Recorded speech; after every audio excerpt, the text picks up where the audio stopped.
മാന്യ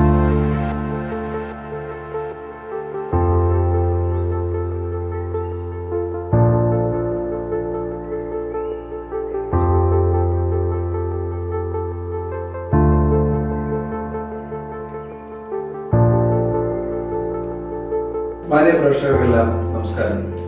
സനാതന ധർമ്മവാഹിനി ചാനലിന് വേണ്ടി ഇന്ന് നിങ്ങളുടെ മുമ്പിൽ മാന്യ പ്രേക്ഷകരുടെ മുമ്പിൽ അവതരിപ്പിക്കുന്നത് രണ്ട് അതുല്യ പ്രതിഭകളെയാണ്, മഹാപ്രതിഭകളെ.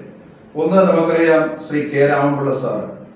BJP എന്ന് കേരളത്തിൽ പറയുമ്പോൾ അതിൻ്റെ ആ ആദ്യ ശബ്ദം വന്ന് നിൽക്കുന്നത് ശ്രീ കെ രാമൻപിള്ള സാറിനാണ്. ഇത്രത്തോളം മുതിർന്ന ഒരു നേതാവ്, അല്ലെങ്കിൽ ഈ പ്രസ്ഥാനത്തിന് എടുത്തു പറയത്തക്ക രീതിയിലുള്ള ഒരു നേതാവ് ആണ് ശ്രീ കെ രാമൻപിള്ള സാർ. അദ്ദേഹം BJPയിലും ഇപ്പോ അരവിന്ദ മഹർഷിയുടെ ആ പ്രസ്ഥാനത്തിന്റെ അധ്യക്ഷനായിട്ടും കൂടി ഇരിക്കുകയാണ്. അതോടൊപ്പം തന്നെ ശ്രീ സദ്ഗുരു രമാദേവി അമ്മയെ കുറിച്ച് പറഞ്ഞു കഴിഞ്ഞാൽ BJP എന്ന പ്രസ്ഥാനവുമായിട്ട് വളരെയധികം പാരമ്പര്യമുള്ള ഒരു മഹാപ്രതിഭ, ഒരു ആദ്യകാല മുതിർന്ന RSS BJP പ്രവർത്തകന്റെ മകൾ കൂടിയാണ് ശ്രീ രമാദേവി അമ്മ.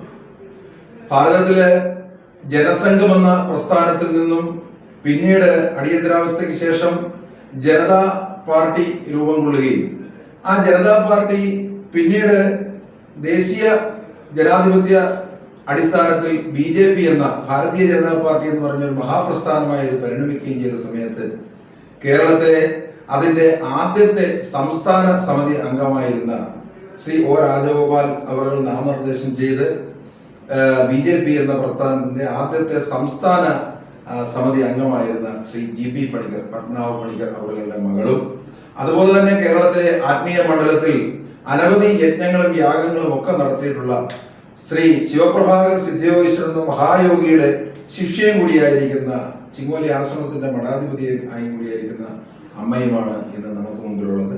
ഈ രണ്ട് വ്യക്തികൾ ഒരു കാലഘട്ടത്തെ നമ്മുടെ മുമ്പിൽ സൃഷ്ടിക്കാൻ കഴിയുന്ന അത്ര ചരിത്രം ഉള്ളടങ്ങിയിരിക്കുന്ന രണ്ട് മഹാപ്രതിഭകളാണ്.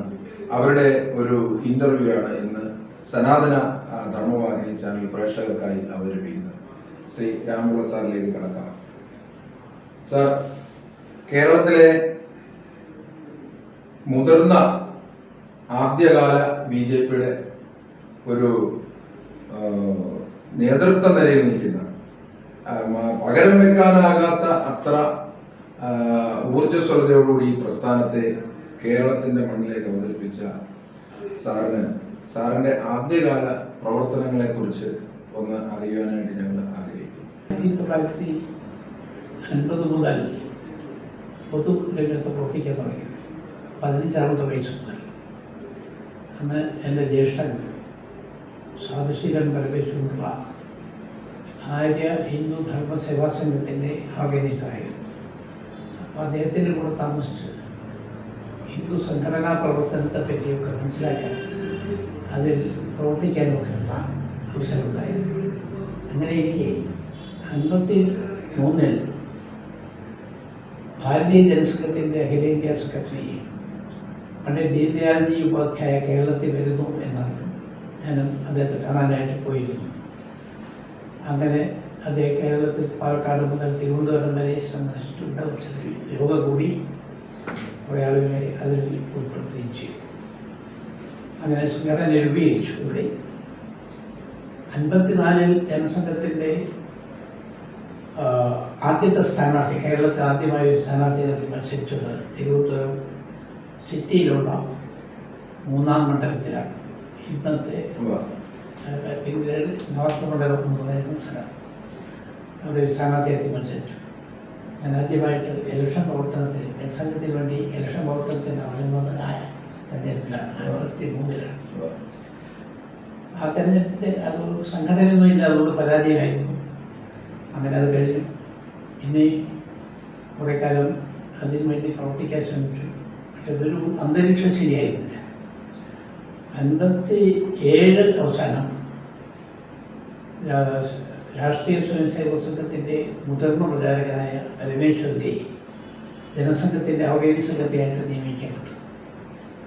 അദ്ദേഹം ഇവിടെ വന്ന് എന്നെ പ്രേരിപ്പിച്ചനുസരിച്ച് അതിനുവേണ്ടി പൂർണ്ണ സമയം പ്രവർത്തിക്കാൻ തീരുമാനിച്ചു. തീരുമാനിച്ചു. അങ്ങനെയാണ് ജനസംഘത്തിൻ്റെ പ്രധാന പ്രവർത്തനമായിട്ട് ഏറ്റെടുത്തത്. ഇവിടെ ആദ്യം തിരുവനന്തപുരത്ത്, അത് കഴിഞ്ഞ് പാലക്കാട്, കോഴിക്കോട്, എറണാകുളം, കോട്ടയം, എല്ലാ ജില്ലകളും ഇങ്ങനെ മാറി മാറി സംഘടനാ കാര്യദർശിയായിരുന്നു. 71 സംസ്ഥാന സംഘടനാ കാര്യദർശിയുടെ ചുമതലയായിരുന്നു. എറണാകുളത്ത് MG റോഡിൽ അതിൻ്റെ സംസ്ഥാന കാര്യാലയം തുടങ്ങി. നേരത്തെ കോഴിക്കോടായിരുന്നു, അത് പിന്നെ എറണാകുളത്തേക്ക് മാറ്റി. അങ്ങനെ അവിടെ ഇരിക്കുമ്പോൾ ഒരു ദിവസം ഒരു അപരിചിതനായ ഒരാളവിടെ വന്നു. വളരെ കാഴ്ചയിൽ വളരെ നല്ല ഒരു പേഴ്സണാലിറ്റി. അത് വന്ന ഉടനെ സ്വയം പരിചയപ്പെടുത്തി. ഞാൻ JP പണിക്കർ ചിങ്ങോലി എന്നാണ് എൻ്റെ പേര്. അതിൻ്റെ കൂടെ ഒരാളുണ്ടായിരുന്നു. അത് അവിടെ ഏതൊരു സംഘടന പുസ്തകപ്പെടുത്തിയ ഒരു സോവിനേൻ്റെ ഒരു കോപ്പി എനിക്ക് തന്നു. അങ്ങനെ അദ്ദേഹത്തിൻ്റെ ഒരു ലേഖനം അതിനകത്തുണ്ടായി. അദ്ദേഹത്തിന് അന്ന് രാഷ്ട്രീയമൊന്നുമില്ല, രാഷ്ട്രീയ പാർട്ടികളൊന്നുമില്ല. അത് ഈ സോഷ്യൽ ആയിട്ടുള്ള അപ്പം അങ്ങനെ പരിചയപ്പെട്ടു. അദ്ദേഹത്തിൻ്റെ അഡ്രസ്സും മറ്റും തുറന്നതനുസരിച്ച് ഞാൻ പിന്നെ ഒരു സോളം തരാം എന്ന് പറഞ്ഞു. അങ്ങനെ ഒരു ദിവസം ചിങ്ങോലിയിലെത്തി അദ്ദേഹത്തെ കണ്ടു, നേരിട്ട്. ആ ദിവസം കുറേ നാട്ടുകാരായിട്ടുള്ള കുറച്ച് ആളുകളെ അവിടെ വിളിച്ചിരുന്നു. അവരോട് ഭാരതീയ ജനസംഘത്തെ പറ്റി സംസാരിക്കാൻ അദ്ദേഹം ആവശ്യപ്പെട്ടതനുസരിച്ച് സംസാരിച്ചു. അത് കഴിഞ്ഞ് അവിടെ ഒരു കമ്മിറ്റി എടുത്തു, ജനസംഘത്തിൻ്റെ ആദ്യത്തെ കമ്മിറ്റി. അതിൻ്റെ സെക്രട്ടറി ആയിട്ട് അദ്ദേഹം തന്നെ ആയി.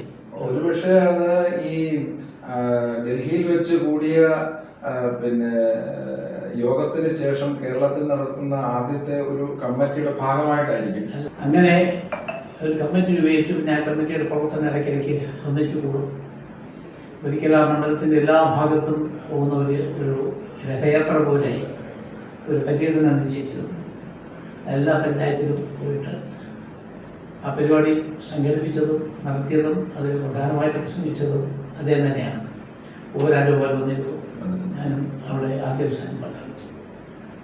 ആ പരിപാടി കഴിഞ്ഞപ്പോൾ പാർട്ടിയെ പറ്റി അവിടെ അറിയപ്പെടാൻ തുടങ്ങി. എല്ലാവർക്കും പിന്നെ കൂടുതൽ ആളുകൾ അംഗമാകാൻ തുടങ്ങി. ജനസംഘം എന്നുള്ള നിലയിലാണ് ജനസംഘം, ഭാരതീയ ജനസംഘം എന്ന പേരിൽ ഞങ്ങൾ രണ്ടുപേരും കൂടി പല സ്ഥലത്തും പോയി, പല ഭാഗത്തും കമ്മിറ്റികളെടുത്തു. അതിൽ കരുവാറ്റയിൽ അവിടെ നമ്മുടെ കുറിച്ച് സുഹാർദാന്റെ ഭാര്യയുടെ അച്ഛൻ പുള്ളിയുടെ വീട്ടിലും പോയി. അവിടെ അന്ന് താമസിക്കും, ഞാൻ അവിടെ അന്ന് താമസിക്കുകയും ചെയ്യും. സാധാരണ വന്നാഴ്ചയിൽ ഇദ്ദേഹത്തിൻ്റെ പഠിക്കുന്ന വീട് സ്ഥലത്ത് തന്നെയാണ് താമസിക്കുക. അങ്ങനെ ശാന്തമായി പ്രവർത്തനങ്ങൾ നടത്തിക്കൊണ്ടിരിക്കുമ്പോഴാണ് ഈ 75 ജൂൺ 25 അർദ്ധരാത്രി അടിയന്തരാവസ്ഥ പ്രഖ്യാപിച്ചത്. ആ സമയത്ത് ഞാൻ കോഴിക്കോടായിരുന്നു. അത് കഴിഞ്ഞ് ഓരോ സ്ഥലത്ത് പോയി ആ പഴയ ആളുകളെയൊക്കെ പരിചയപ്പെടാൻ. ഇങ്ങനെയാണ് അടിയന്തരാവസ്ഥയുടെ ഫലമായിട്ട് ആളുകളാകെ പരിഭ്രമിച്ച് ഇരിക്കുന്ന സമയമാണ്. അപ്പോൾ ഇവിടെ വന്നപ്പോൾ എല്ലാവർക്കും അത് തന്നെയാണ് സ്ഥിതി. ഓപ്പണായിട്ട് പ്രവർത്തിക്കാൻ നിർത്തിയില്ല. അപ്പോൾ പക്ഷേ എനിക്ക് അവിടെ വരുമ്പോഴെല്ലാം താമസിക്കാനുള്ള സൗകര്യം പ്രൈവറ്റായിട്ട് താമസിക്കും. അല്ലെങ്കിൽ അറസ്റ്റ് ചെയ്യും. വന്നു എന്ന് പറഞ്ഞാൽ ഞാൻ അവിടെ ഉണ്ടെന്ന് പറഞ്ഞാൽ അറസ്റ്റ് ചെയ്ത സമയത്ത് അദ്ദേഹം അവിടെ ഒരു പ്രൊട്ടക്ഷൻ തന്നിരുന്നു. വളരെയധികം അവിടെ കിടത്താതെ ആഹാരമൊക്കെ അദ്ദേഹം കൊണ്ടുവന്നതായിരുന്നു. എനിക്കത് കൊണ്ടുവന്നില്ല. ചോദിച്ചു പുറത്തിറങ്ങാൻ അങ്ങനെ അവിടെ ഇരിക്കും. എന്നാൽ അത്യാവശ്യമുള്ളവരെ വിളിച്ച് അവിടെ സംസാരിക്കുകയും ചെയ്യും. അങ്ങനെ ഞാൻ ഇടയ്ക്കിടയ്ക്ക് വന്നിരുന്നു. അടിയന്തരാവസ്ഥ കഴിഞ്ഞപ്പോഴാണ് ദേശീയ തലത്തിൽ ഒരു വലിയ മാറ്റം ഉണ്ടായത്. ലോകനായ ജയപ്രകാശ് നാരായണൻ അടിയന്തരാവസ്ഥയ്ക്കെതിരെ ഉള്ള സമരത്തിന് നേതൃത്വം കൊടുത്തു. അതുപോലെ തന്നെ അതിൻ്റെ കേരളത്തിലെ അടിയന്തരാവസ്ഥയ്ക്കെതിരെ സമരം ചെയ്യാനുള്ള ലോക സംഘർഷ സമിതിയുടെ സെക്രട്ടറിയേറ്റ് തന്നെയാണ് നിയമിച്ചത്. പ്രസിഡൻ്റായിട്ട് പ്രൊഫസർ MB മന്മഥൻ. ഞങ്ങൾ ലോകസംഘർഷ സമിതി കേരളത്തിൽ വളരെ വ്യാപകമായിട്ട് സമരം നടത്തി.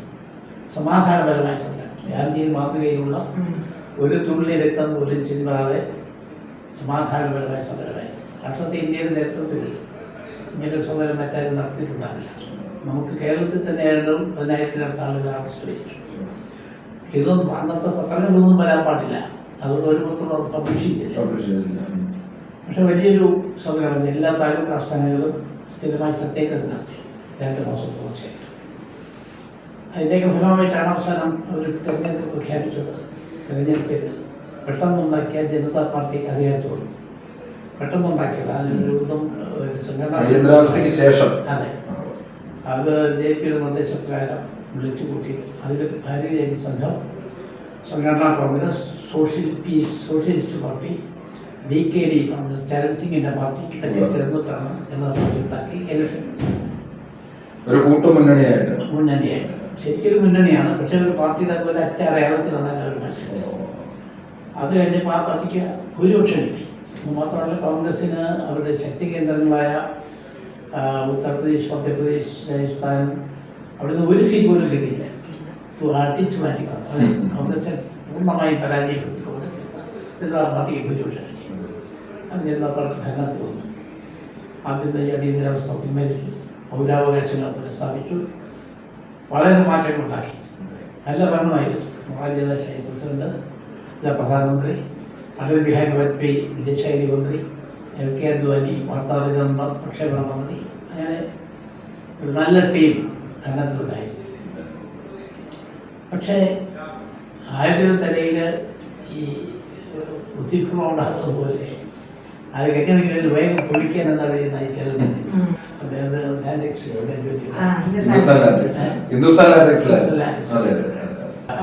എന്തായാലും ഈ ജനതാ പാർട്ടിയെ പൊളിക്കാൻ വേണ്ടി ഇതിനകത്ത് വന്നവർ തന്നെ ദ്വയാംഗത്വ പ്രശ്നങ്ങളാണ്. ഘടകകക്ഷികൾ പ്രത്യേകിച്ച് സോഷ്യലിസ്റ്റുകാരായിരുന്നു. അതായത് ജനസംഘക്കാരിൽ പലരും RSSകാരാണ്. അങ്ങനെ രണ്ടിലും പോക്കില്ല. അല്ലെങ്കിൽ RSS ജനസംഘത്തിൽ ലയിക്കണം എന്നൊക്കെയുള്ള ഡിമാൻഡുകൾ വെച്ചു. അതൊന്നും സാധ്യമല്ല. RSS വേറെ സംഘടനയാണ്, ജനസംഘം വേറെ. പ്രത്യേകം കോൺസ്റ്റിറ്റ്യൂഷനുണ്ട്. ഒന്ന് രാഷ്ട്രീയ പാർട്ടിയാണ്, മറ്റൊന്ന് നോൺ പൊളിറ്റിക്കൽ പാർട്ടി. ഇതൊക്കെ മനസ്സിലാക്കാതെ അത് ഇതിലേക്കുമെന്നൊക്കെ പറഞ്ഞാൽ ചെയ്യാൻ സാധിക്കുക. ചുരുക്കത്തിൽ അവരൊരു പ്രമേയം പാസ്സാക്കി രാഷ്ട്രം വെച്ചു വിട്ടില്ല. ജനതാ പാർട്ടി അംഗങ്ങൾ വേറെ ഒരു സംഘടനയിൽ അംഗമാകാൻ പാടില്ല. അടൽ ബിഹാരി വാജ്പേയി, LK അദ്വാനി പറഞ്ഞത് സാധ്യമല്ല. ഒരു വ്യക്തിയുടെ സ്വാതന്ത്ര്യത്തെ തടയാൻ പറ്റില്ല. അയാൾക്ക് രാഷ്ട്രീയ പാർട്ടി വേറെ പാടില്ലെന്ന് പറയാം. രാഷ്ട്രീയേതര സംഘടനകളിൽ പ്രവർത്തിക്കാനുള്ള സ്വാതന്ത്ര്യമുണ്ട്, അതിന് തടയാൻ പറ്റില്ല. ഈ പ്രശ്നത്തിലാണ് നമ്മൾ അവസാനം പിരിയേണ്ടി വന്നു. അങ്ങനെയാണ് 1980 നമ്മുടെ അനുഭവിയുടെ യോഗങ്ങൾ മുഴുവൻ പഴയ ജനസംഖ്യപ്പെട്ടവരും അല്ലാത്തവരുടെ യോഗം ഡൽഹിയിൽ കൂടി ഭാരതീയ ജനതാ പാർട്ടി എന്നുള്ള പേരിൽ BJP അത് രൂപീകരിച്ച് 16-ാം തീയതി, അപ്പോൾ അവിടെ 6-ാം തീയതി 16-ാം തീയതി കേരള കമ്മിറ്റി രൂപീകരിച്ചു. എറണാകുളത്ത് വെച്ചു. അപ്പോൾ ഞാൻ ഇതിൻ്റെ സംസ്ഥാന ജനറൽ സെക്രട്ടറി പ്രസിഡൻ്റായിട്ട് രാജഗോപാൽ, ജനറൽ സെക്രട്ടറി ആയിട്ട് ഞാൻ KG നാരായണൻ. അങ്ങനെ പ്രവർത്തനം വളരെ ഉഷാറായിട്ട് നീങ്ങി. എല്ലാ ഭാഗത്തും കമ്മിറ്റികളൊക്കെ എടുത്തു. ആ സമയത്ത് പിന്നെ ജനതാ പാർട്ടി എന്നുള്ള പ്രവർത്തനം അവിടെ ഉണ്ടായിരുന്നു. എങ്കിലും എനിക്കധികം പോകാൻ സമയം കിട്ടിയിട്ടില്ല.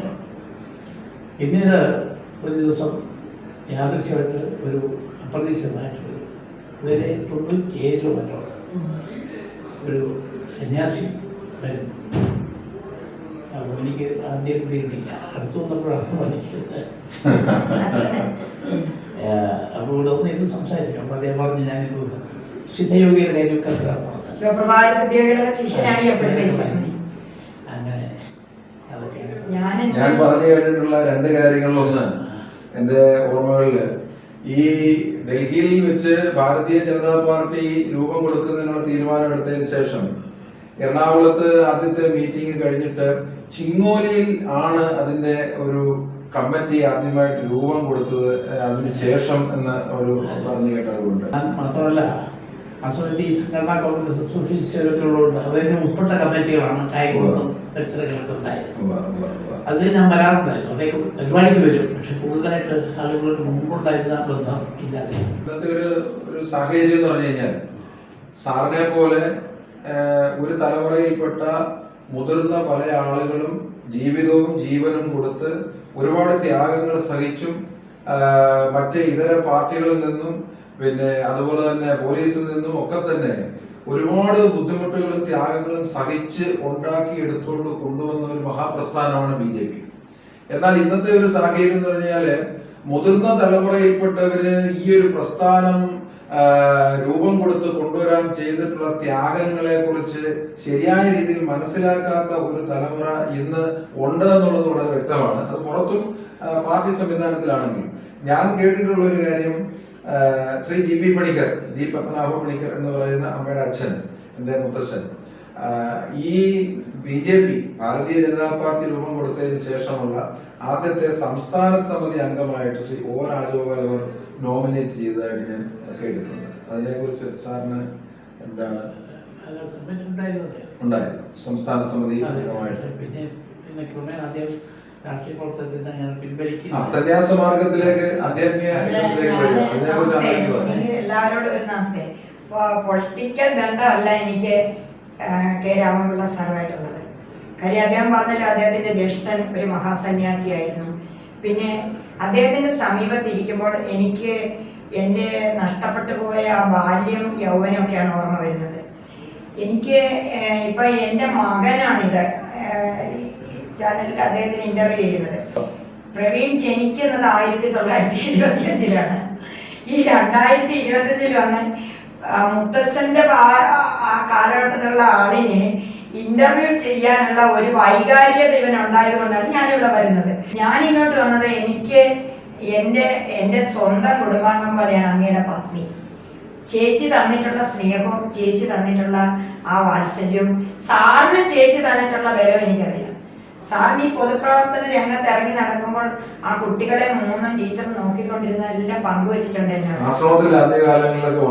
ആ അമ്മയുടെ വിയോഗം സാറിന് എനിക്ക് ആ മുഹൂർത്തത്തിൽ വന്ന് എനിക്ക് കാണാൻ പറ്റിയില്ല. അപ്പോൾ തന്നെ ഞങ്ങൾ സംസാരിച്ചിരുന്നു. ഇപ്പോഴാണ് എനിക്കും ഏകദേശം 79 2 സംഭവങ്ങളാണ് എൻ്റെ മനസ്സിൽ ഇപ്പോഴും കിടക്കുന്നത്. കാര്യം അങ്ങ് പറഞ്ഞ ശിവപ്രഭാകര സിദ്ധിയോഗി എന്ന് പറയുന്ന ആ 700 വർഷം ജീവിച്ച മഹായോഗി ആ സ്ഥാപനത്തിന്റെ മഠാധിപതിയായിട്ട് ഇരിക്കുകയും ആ സ്ഥാപനം ഇന്ന് ഞങ്ങൾക്ക് നിലനിർത്താൻ പറ്റുന്നതിന്റെ ഒരു കാരണം സാറും കൂടിയുണ്ട്. എൻ്റെ അച്ഛൻ്റെ വിയോഗത്തിന് ശേഷം 94 തൊട്ടുള്ള സംഭവങ്ങൾ ഞാൻ എഴുതി വെച്ചിട്ടുണ്ട് എൻ്റെ ഡയറിയിൽ. ആ സംഭവങ്ങളിലെല്ലാം നോക്കുമ്പോൾ രാഷ്ട്രീയത്തിനുപരി സാർ ആ ആധ്യാത്മികമായിട്ടുള്ളത് ഞങ്ങളുടെ കുടുംബത്തിലേക്ക് വന്നിട്ട് കുടുംബപരമായിട്ട് ഞങ്ങളെ അത്യധികം സാറെ മനസ്സറിഞ്ഞ് സപ്പോർട്ട് ചെയ്തുകൊണ്ടാണ് ഞങ്ങളുടെ ആശ്രമം, നമ്മുടെ ആശ്രമം ഇന്ന് അവിടെ നിലനിൽക്കുന്നത്. അടിയന്തരാവസ്ഥയ്ക്ക് അനുഭവിച്ച പീഡനങ്ങളും അച്ഛൻ സംഘത്തിൽ പോയി പ്രവർത്തിച്ചതിന്റെ പീഡനങ്ങളും ഇന്നത്തെ പുതിയ തലമുറ നമ്മളൊരു സ്റ്റേജിലേക്ക് ചെല്ലുമ്പോഴും എനിക്ക് ക്യാമറയുടെ മുമ്പിൽ പറയാതിരിക്കാൻ നിർത്തിയില്ല. നിങ്ങൾ എന്താണ് ചെയ്യുന്നത് സനാതന ധർമ്മത്തിൽ നിന്നുള്ള ചോദ്യം ഈ പുതുതായിട്ട് കയറി വന്ന ചില ഭാരവാഹികൾ ചോദിക്കുന്നു. നിന്റെ ഉള്ളിൽ കിടക്കുന്ന ആ ഒരു രാഷ്ട്രീയ രാജ്യസ്നേഹവും മുതിർന്ന തലമുറയോടുള്ള ബഹുമാനവും ഒക്കെ എൻ്റെ മുന്നിലേക്ക് കിടക്കുമ്പോൾ ഞാൻ എൻ്റെ ശരീരം വിട്ട് പോകുമ്പോൾ ചരിത്രമായിട്ട് കിടക്കണം. അതിലെൻ്റെ ആധ്യാത്മികത ഒഴിച്ചു നിർത്തി തന്നെ ഞാൻ സംസാരിക്കുക. 1975 അടിയന്തരാവസ്ഥ പ്രഖ്യാപിച്ചു എന്ന് പറഞ്ഞു. അന്ന് സാറ് വാഴപ്പള്ളി ഹൗസിലല്ലേ നമ്മുടെ അല്ലേ സംഘസ്ഥാൻ വാഴപ്പള്ളിയിലല്ലേ പടിഞ്ഞാറക്കോട്ടയില്ലേ? ഇവിടുത്തെ തിരുവനന്തപുരത്ത്. ഞാൻ താമസിക്കുന്നത് ശ്രീകണ്ഠേശ്വരത്ത് നിങ്ങപ്പുറത്ത് മാറിയിട്ട് കുന്നംപുറത്ത് ചെട്ടികുളങ്ങര വാർഡ, ഇവിടുത്തെ ചെട്ടികുളങ്ങര അവിടാണ്. ഒരു രാത്രിയില് ഞാൻ നിനക്ക് 1 മാസമേ ആയിട്ടുള്ളൂ, മാർച്ചിൽ നിന്നെ പ്രസവിച്ച് ഏപ്രിൽ മാസത്തില് ഇതിന്റെ തട്ടുമ്പുറത്ത് ഭയങ്കര ബഹളം. അപ്പൊ ആൾക്കാർ എന്നോട് പറഞ്ഞു കേട്ടിട്ടുണ്ട് അവിടെ പ്രേതശല്യമുള്ള വീടാണെന്നൊക്കെ. അപ്പൊ ഞാൻ ഈ കൊച്ചു കുട്ടിയെ പിടിച്ച് ഉറക്കളച്ചിരിക്കുക. അച്ഛൻ ഇങ്ങനെ ഡ്യൂട്ടിക്ക് പോയിരിക്കുക. മറ്റ് ഉണ്ടെന്ന് പറയാൻ അദ്ദേഹത്തിന് അറിയാം. അദ്ദേഹത്തിന് ഏറ്റവും പ്രിയപ്പെട്ട അച്ഛനായിരുന്നു അരവിന്ദാക്ഷൻ പിള്ള അല്ലേ? അരവിന്ദാക്ഷൻ പണിക്കര്. അരവിന്ദനാണ് എപ്പോഴും സംഘസ്ഥാനി വരുന്നത്. പിന്നീട് ഏകദേശം 1 വർഷം കഴിഞ്ഞാണ് ഞാൻ അറിയുന്നത് റെയ്ഡ് നടക്കാൻ പോവുക. പിറ്റേന്ന് അവിടെ സംഘസ്ഥാനിൽ റെയ്ഡ് വരിക, ഇന്ദിരാഗാന്ധിയുടെ പല പോലീസുകാർ വരിക. അപ്പൊ ഇത് എങ്ങോട്ടും ആരെങ്കിലും ഗൃഹസ്ഥർ സമ്മതിക്കുമോ മാറ്റാൻ? അവൻ തീവ്രമായ എൻ്റെ കൂടെ അവൻ കഴിയുമ്പോഴേ അരവിന്ദൻ സംഘവിശ്വാസിയാണ്. സംഘോരക്ഷ എന്ന് പറയുന്ന അവന് അച്ഛൻ്റെ കൂടെ ആദ്യത്തെ നിന്ന് റൂട്ട് മാർച്ചിനൊക്കെ പോകുന്നവനാണ്. അവനും കൂട്ടരും കൂടെ ലോറിയിൽ കൊണ്ടുവന്ന് ഇത് ഇറക്കുന്ന ശബ്ദമാണ് കേട്ടത് ഈ പ്രേതബാധ എന്ന് പറയുന്നത്. രാത്രി മുഴുവനും ഞാൻ ഉറങ്ങിയിട്ടില്ല. പ്രേതം ഉണ്ടെന്ന് പറഞ്ഞു കേട്ടിട്ടുണ്ട്. 1 വർഷം കഴിഞ്ഞപ്പോഴാണ് തിരിച്ച് ലോറി കൊണ്ടുവന്നിട്ട് ഈ ദണ്ട മുഴുവനും തിരിച്ചു കൊണ്ടുപോവുക. അപ്പോഴേ ഞാൻ അന്തം വിട്ട് നോക്കുന്നത് ഈ സാധനം കൊണ്ടിറക്കിയതുണ്ട്. അപ്പൊ ഇവ പറയുന്നത് ചേച്ചിയോട് പറയുകയാണെങ്കിൽ ചേച്ചി പേടിക്കും, പക്ഷേ റെയ്ഡ് വരുമ്പോൾ സംഘത്തിന്റെ യാതൊരു വിധത്തിലുള്ള ബുദ്ധിമുട്ടും വരാതെ ഇത് മാറ്റണമെന്ന് എന്നോട് വിളിച്ചു പറഞ്ഞത് എൻ്റെ അമ്മാവനാ ദീപി പണിക്കർ.